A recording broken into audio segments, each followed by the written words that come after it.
नमस्कार। गौरा बादल चरित चौपाई आचार्य हेमरतन रचित इस काव्य ग्रंथ का हम पिछले 5 तो मूल पाठ में और 25 इसके मूल पाठ के संबंध में हम अध्ययन कर चुके हैं। आज हम 26वें क्रम में प्रवेश कर रहे हैं। यहाँ जो प्रसंग चल रहा था वह प्रसंग है अलाउद्दीन खिलजी जब सिंगल द्वीप से हार कर आ जाता है, वहाँ की व्यवस्था से हार कर आ जाता है और पद्मिनी को प्राप्त नहीं कर पाता, तब वह पद्मिनी को प्राप्त करने का अन्य स्थान पूछता है, जिसके बता जो राघव चेतन उसे चित्तौड़ का बताता है पता। और चित्तौड़ में जब अलाउद्दीन अपनी सेना को लेकर आता है, लेकिन वहाँ भी चित्तौड़गढ़ की दृढ़ता के सामने अलाउद्दीन को मुंह की खानी पड़ती है। फिर वह षड्यंत्र करके राजा रतन सेन से उसके किले को देखना, अपनी मेहमान नवाजी करना और पद्मिनी के हाथ से भोजन करने का प्रस्ताव भेजता है, जिसे राजा रतन सेन स्वीकार कर लेता है। और इस भोजन के पश्चात जब अलाउद्दीन विदा होने लगता है, तब वह राजा से कहता है, आप हमें बाहर तक विदा करने चलिए, गढ़ से बाहर तक। और जैसे ही वह विदा करने के लिए जाता है और अपनी सेना को आदेश करके अलाउद्दीन खिलजी राजा रतन सेन को गिरफ्तार कर लेता है और अपने कैद में बंद कर लेता है। वहाँ गढ़ में, चित्तौड़गढ़ में यह संदेश भेजा जाता है अलाउद्दीन के द्वारा कि यदि आप अपने राजा को प्राप्त करना चाहते हैं तो मुझे पद्मिनी सौंप दीजिए, अन्यथा राजा भी मारा जाएगा, आप सब भी मारे जाओगे और मैं पद्मिनी को लेकर चला जाऊंगा। यह प्रस्ताव जब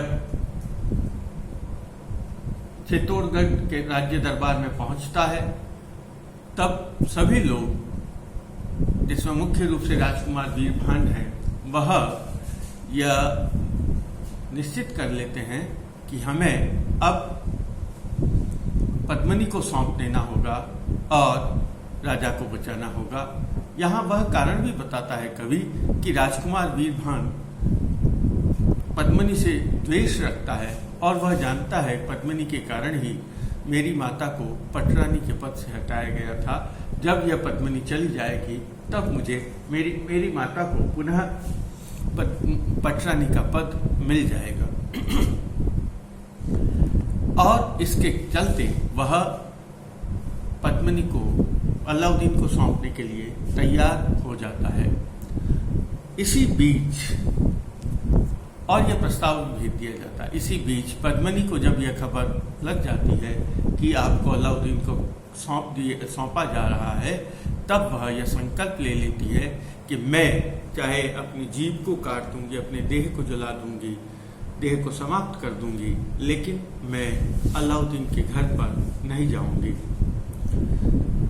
और इसी बीच उसे यह पता चलता है कि ये गोरा और बादल, ये दो बहुत ही वीर हैं और जो कि काका भतीजे अपने रिश्ते में लगते हैं, उनके पास जाना चाहिए। वो बहुत ही स्वाभिमानी वीर हैं जो मेरी रक्षा करने में सक्षम हैं। और वह गौरा के घर पहुंच जाती है, गौरा से बात करती है और गौरा यह कहता है कि इस संबंध में मैं अपने भतीजे, जो कि उसके बड़े भाई गाजन का पुत्र है, उससे बात करके मैं आपको बताता हूँ, हमें उसके घर चलना चाहिए। तब बादल के घर गौरा और रानी पद्मिनी दोनों ही जाते हैं। तब बादल उसे यह विश्वास दिलाता है पद्मिनी को कि हे, और काका को, कि आप अपने घर जाइए रानी पद्मिनी, आप हमारे यहाँ आ गए हैं, अब आपको अपनी चिंता करने की आवश्यकता नहीं, आप महल में पधारिए और हम आपकी सुरक्षा का वचन लेते हैं।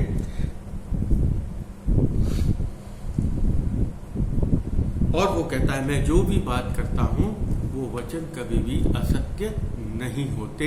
देखिए लास्ट में वह कहता है घरे पधारू पद्मिनी आरती माँ करुकाई बादल बोलिया बोल रहा ते झूठा नहीं था कि हे महारानी पद्मिनी आप अपने घर पर पधारिए। जो बात बादल बोलता है, जो वचन देता है, वो कभी भी असत्य नहीं होता है। अब आगे की कथा। यहाँ जब पद्मिनी अपने महल की ओर प्रस्थान कर जाती है तब बादल की माता आती है और वह अपने पुत्र को युद्ध करने से या और किसी भी इस समस्या से उलझने के लिए में न उलझने की सलाह देती है। वह कहती है कि हम स्वतंत्र हैं, हम राजा के नौकर नहीं हैं, हम राजा का रोजगार नहीं खाते हैं, हमें इसमें नहीं पड़ना चाहिए। और वह यह भी कहती है कि तुम्हारा अभी अभी विवाह हुआ है, तुम बहुत छोटे हो और तुम्हें इस तरह का बहुत बड़ी खतरा मोल लेना नहीं चाहिए। देखिए क्या कहा, पद्मिनी घरे पधारी जिसई बादल माता आवई तिसई। जैसे ही पद्मिनी घर गई, अपने घर के लिए प्रस्थान करती है, वैसे ही माता आ जाती है। सुनियो सगलो तिनी संकेत या माई न माई है। और उसमें अभी जो पूरी बात हुई थी उसने अच्छी तरह से सुनी थी और उसके मन में यह बात समाती नहीं है। नयन झरई मुंह कई निसास, वो रोने लग जाती है। अबला दी सही अधिक उदास, और वह बहुत ही उदास दिखने लगी जाती है। और जब उसने इस प्रकार से देखती है तब उसका पुत्र उससे बात पूछता है कि हे माता, तुम इस प्रकार से दुखी और संतृप्त क्यों हो? माता क्या कहती है देखिए। मात कही सुनी बादल पाल माडा काई पड़े जंजाल। क्यों हमें जबरदस्ती समस्या में नहीं उलझना चाहिए? मेरे लिए तो तुम ही सब कुछ हो और तुम्हारे बिना मेरा कोई भी आधार नहीं है। क्या कहती है? तू मुझ जीवन प्राणाधार, तू बिन सुनू सही संसार। यदि तुम्हें कुछ हो गया, तुम तो मेरे जीवन के प्राणों के आधार हो और तुम्हारे बिना तो मेरा यह संसार ही सुना हो जाएगा। तई ए काई क्यों मंत्रणु वासे कांसू देखे घणु। तुमने यह क्या विचार कर लिया?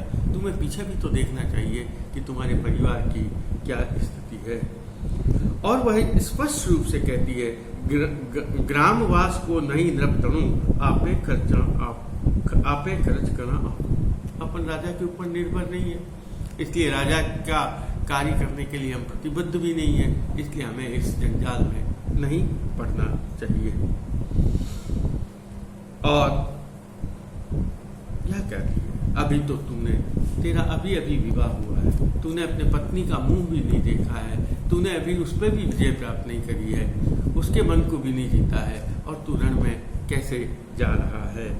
और इतना ही कहते हैं कि अभी तो तू बहुत छोटा है। देखिए क्या कहते हैं, अजय अछे तू बादल पाल कुसुम कली जिम अति सुकुमा। एक पुष्प की कली जैसी होती है, वैसे पुष्प की कली जैसे तू बहुत कोमल है। माँ करसी बात विमा श्यापके अति उछालों थाऊ रखे।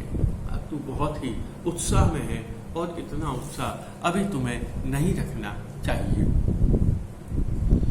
अब माता के इस प्रकार के विलाप, माता के इस प्रकार रोकने पर बादल अपनी माता को क्या कहता है देखिए। बादल जंपई वलतू हसी माता बात कही तई किसी किणी परिबाल कही मुझ माई पहले मुझने दे। और वो अपने माता को कहता है, वैसे तो हर माता के लिए उसका बालक हमेशा बच्चा ही रहता है, लेकिन यहाँ बादल अपनी माँ को कहता है कि हे माता, तुम मुझे सबसे पहले समझाओ कि तुमने मुझे अभी तक बालक ही कैसे समझा है। किणी परिपाल कही मुझ माई पहली मुझे नहीं दे। मुझे ये समझाओ कि तुमने मुझे बालक ही कैसे समझा है। और उसका वह कारण भी बताता है। क्या कहता है? धूली न चूथू रोऊं नहीं, रोऊं हूं नहीं, न तो मैं मिट्टी में लौटता हूँ। बच्चे मिट्टी में लौट जाते हैं जिद करते हुए, और न ही मैं रोता हूँ, आडा न करूँ साडाग्रही, और न ही मैं कोई जिद करता हूँ, बच्चे जैसे बाल हट होता है। थान न चूकूं मुखी आपने, अभी तक मैं कोई दूध पीता हुआ बच्चा भी नहीं हूँ। पौधू नहीं कदे पालने, और मैं न ही पालने में सोता हूँ, तब मैं किस प्रकार से बच्चा हूँ। काई कही तुम मुझे नहीं बाल, देखे जे मैं करूँ थक चाल। तुम मुझे अभी तक बच्चा मत समझो, मैं क्या करूँगा तुम मुझे देखना। राऊ घड़ा उठा पे थपूं, इसलिए काम किसू। राजा ने और राजाओं के तो और भी कई काम हैं, राजाओं के सामने और वीरता कई है दिखाने वाले, लेकिन अब मैं अपनी वीरता दिखाऊंगा। शीशी उडालू सगला चित्र, तू हूँ जाने तारू। मैं अपने सभी शत्रुओं का सिर काट दूंगा, और तब तुम्हें पता लगेगा कि मैं तुम्हारा असली पुत्र हूँ।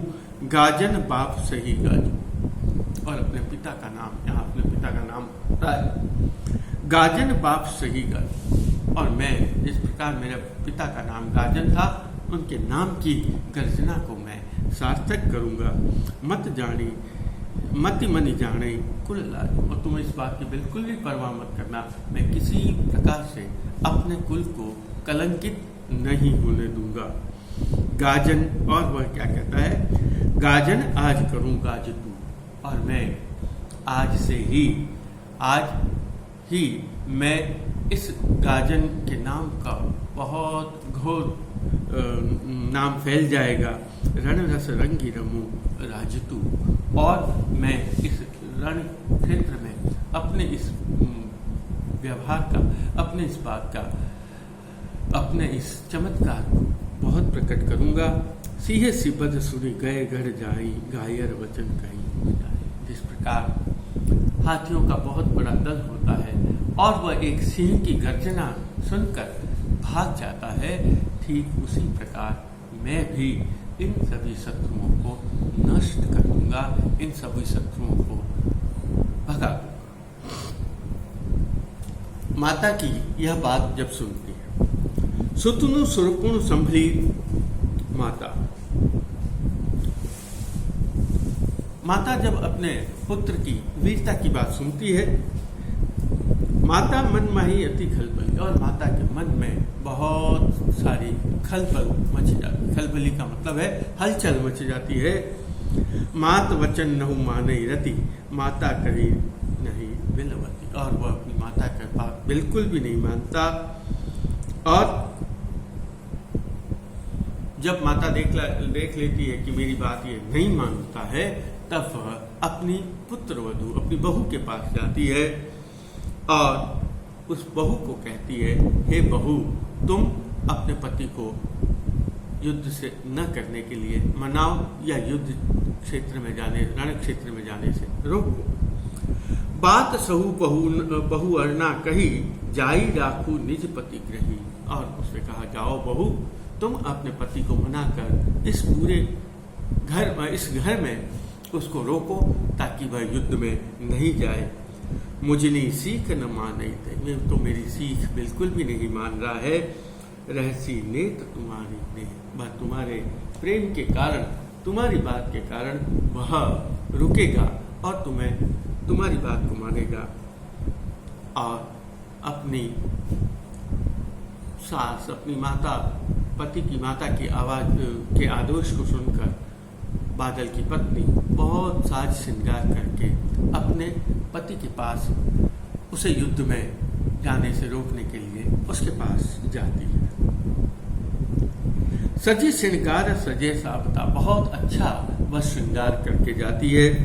पहरी वस्त्र नवा फाबता, और बहुत ही सुंदर सुंदर वस्त्र, जो बहुत ही शोभायमान वस्त्र है, आभूषण है, वह उन वस्त्रों और आभूषणों को पहनती है।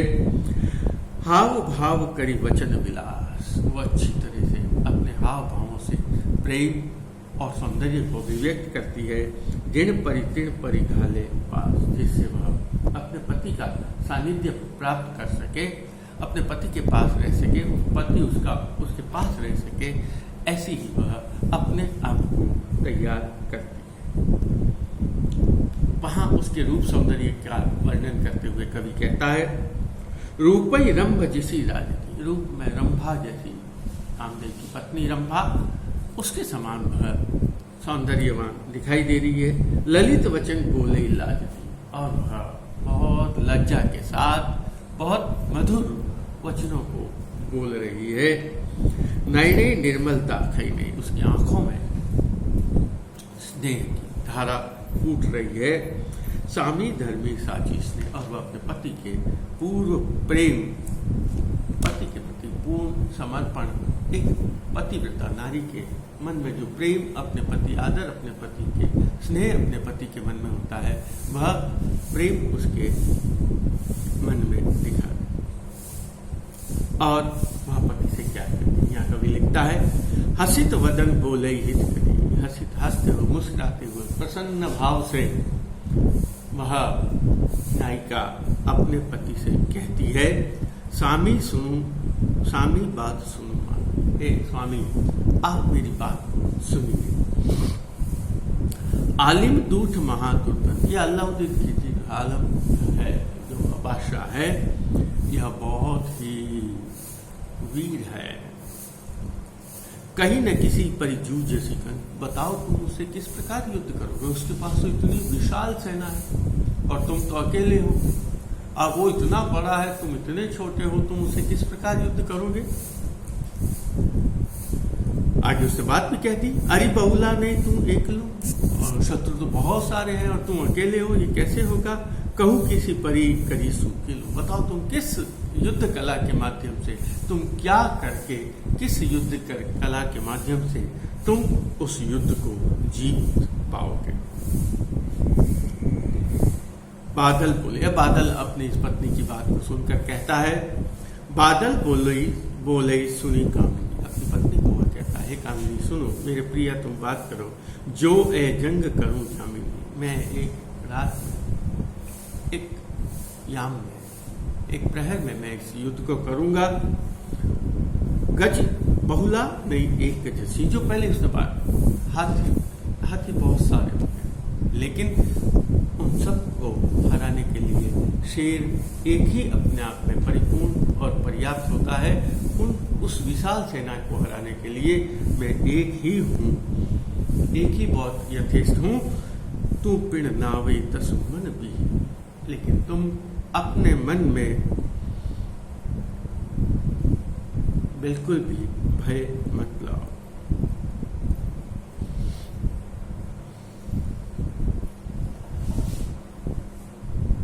और जब उसे बार बार उसे रोकती है, अलग अलग बातें करके, अलग अलग तर्क देकर, जब उसकी पत्नी उसे रोकना चाहती है, तब बादल क्या कहता है,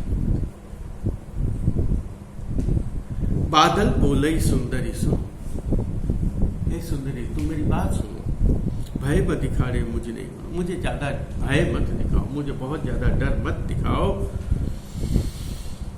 कायर बात करे हंसी हंसी बेला बढ़िया जाए किसी, कायर होता है ना, वो जब संकट की बेला नहीं होती है तब तो बहुत हंस हंस कर आगे बढ़ बढ़ कर बात करता है, लेकिन जब संकट की बेला आती है, संकट का समय आता है, तब वह वहां से चला जाता है। ऐसी बातें तुम मुझे मत दिखाओ। और उसने क्या कहा, अभी तक तो तुमने विवाह का आनंद ही नहीं, अभी तक तो तुमने मेरे प्रेम का स्वाद ही नहीं चखा है, ऐसी स्थिति में तुम मुझे छोड़कर कैसे जा रहे हो। अभी तक तो तुमने मेरे शरीर का स्पर्श भी नहीं किया, तुमने मेरे प्रेम का स्वाद ही नहीं चखा, ऐसी स्थिति में तुम मुझे छोड़कर कहाँ जा रहे हो। वह यहाँ कवि बतलाना चाहता है कि अपनी सास के कहने के कारण उसकी जो पत्नी है, वह पत्नी उसे हर प्रकार से, सभी कलाओं के माध्यम से उसे रोकना चाहती है। तब बादल अपनी पत्नी को क्या कहता है, अपना दृढ़ निश्चय बताता है। देखिए, ते तुम अरिदल भांजसी के मुपल तुम बादल, उसे कहता अभी तक तो तुमने जीवन में कुछ देखा ही नहीं, आनंद ही नहीं लिया है, ऐसी स्थिति में तुम शत्रुओं को कैसे जीत पाओगे। तब वह क्या कहता है, देखिए, सुनी सुंदरी तुम रहे, तुम मुझसे प्रेम मत करो, तुम मेरे को श्रृंगार में अपने मोह जाल में मत फंसाओ। जिन दिनी आवे से तुझनी से, जिस दिन मैं इस युद्ध को जीत लूंगा, इस शत्रुओं को पर विजय प्राप्त कर लूंगा, समझ लो उसी दिन मैं तुम्हारी सेज पर आकर सेज का आनंद लूंगा। जिने दिन जीप सुबैरी ए तां लगी सेज न हेज नहीं। और इससे भी आगे बढ़कर वह अपना संकल्प दोहरा देता है कि जब तक मैं अपने वैरियों को जीत नहीं लेता, तब तक मैं किसी प्रकार के आनंद, भोग और विलास का उपभोग नहीं करूंगा। जब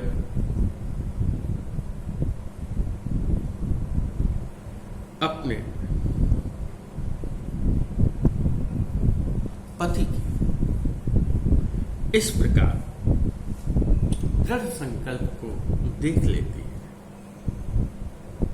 तब वह अपने पति के सामने अपना भी दृढ़ संकल्प अभिव्यक्त करते हुए उसे विश्वास दिलाती। देखिए क्या कितना सुंदर वह स्त्री क्या कहती है, जो एक क्षत्रिय नारी कहती है, वही जीवनी मरणी तुहारू साथ। आप जब तक जीवित रहेंगे, आप जब मर जाएंगे, मैं तो अब तुम्हारे साथ जन्म जन्म से मैं तुम्हारे साथ हूँ। आप चाहे जीवित रहें, चाहे आप मृत्यु का वर्ण करें, मैं हमेशा आपके साथ रहूंगी। हूँ नबी मुकू जीवन नाथ, मैं आपका साथ जीवन भर नहीं छोड़ूंगी। घणु घणु ही कासू कहूँ, तेम करे जिम गए। मैं और तो आपको इससे क्या कह सकती हूँ, आपको जो अच्छा लगता है, जो आपको उचित लगता है, आप वह कीजिए। और इतना कहकर वह अपने पति को युद्ध क्षेत्र में जाने के लिए, प्रस्थान करने के लिए उसके सामने अस्त्र शस्त्रों को लेकर आती है और अपने हाथों से पति को रण क्षेत्र में जाने के लिए सजाती है और उसे विदा देती है। देखिए क्या कहा, अस्त्री आनी दिया हथियार। वह स्त्री उसे लाकर हथियार दे देती है। साजियो सुबट तनु, और एक वीर योद्धा का जो श्रृंगार होता है, वह वीर योद्धा का श्रृंगार वह कर देती है। मिली हिली माता पग बंदी, और वह अपने माता से, अपनी पत्नी से बहुत प्रेम पूर्वक मिलता है, अपनी माता की वंदना करता है। असी चली चालियों बादल भंती, और वह बहुत ही वीरता पूर्वक रण क्षेत्र के लिए प्रस्थान कर जाता है। और वह सीधा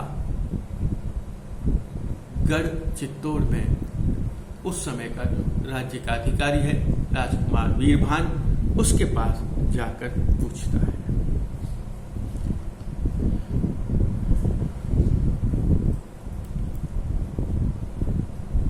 और वह जाकर क्या कहता है, देखिए, बादल बोले भल मंत्रणू क्यों तुम आलेचू। आपने जो बात विचारी ठीक है, पद्मणि देश आपे सही, फिर एक बात सुनो मुझे कही। अपन पद्मनी को अवश्य देंगे, लेकिन एक मेरी बात सुनो। छाटू परसी सगले देश, हम जितने भी इस राज्य में जितना भी ये कुल परंपरा है, उस कुल परंपरा पर कलंक लग जाएगा। मस्तकी कोई नहीं रहेगी और हमारी सिर पर हमें हार स्वीकार करनी पड़ेगी। जब हार स्वीकार किया जाता था तो वीरों का मुंडन कर दिया जाता था, और वह इसका मतलब था उन्होंने हार को स्वीकार कर लिया। चित्र वट सबू लोप से खरी, और उसने कहा कि अपनी सभी जो क्षत्रियता है, वह क्षत्रियता भी लोप हो जाए। आते बात भली ना। आपने इस बात का बहुत अच्छी तरीके से सोच विचार नहीं किया। बादल बोले कुंवर सुनो, और वह बादल उस कुंवर को क्या कहता है, हे कुंवर सुनिए, ए आलोचन नहीं, अपने को ऐसा विचार नहीं करना चाहिए कि हम पद्मिनी को सौंपे और राजा को छुड़ा कर लाएं। किसा आलोच करे केसरी, ऐसा विचार शेर नहीं करते हैं। मारे मंगल माथे धरी, और शेर तो हमेशा हाथियों का शिकार करते आए हैं।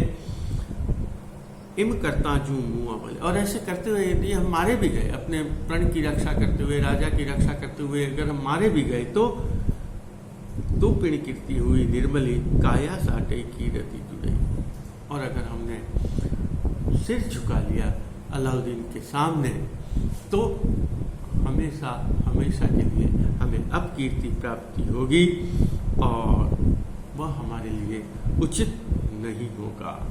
और आगे दर्शन की बात को समझाते हुए कहता है, काया चांब तणी कोथले। यह काया जो है, जो ये शरीर है, वह एक चमड़े की बना हुआ कोथली है, थैली है। खिण एक मेलू खिण उजली, और ये एक क्षण में उज्ज्वली हो जाती है, एक क्षण में मैली हो जाती है। तेरे साटे जो कीरत मिले, तू लेता तू पाछे टले। और इसको देखकर यदि हमें यश की प्राप्ति होती है तो इस काया को हमें सौंप देना ही अधिक उचित होगा, जो हमारे राज्य के लिए, हमारी क्षत्रियता के लिए, हमारी वीरता के लिए और हमारी कुल परंपरा के लिए उचित होगा। इस प्रकार की बात वह कुंवर वीरभान के समक्ष करता है। आज इतना ही, धन्यवाद।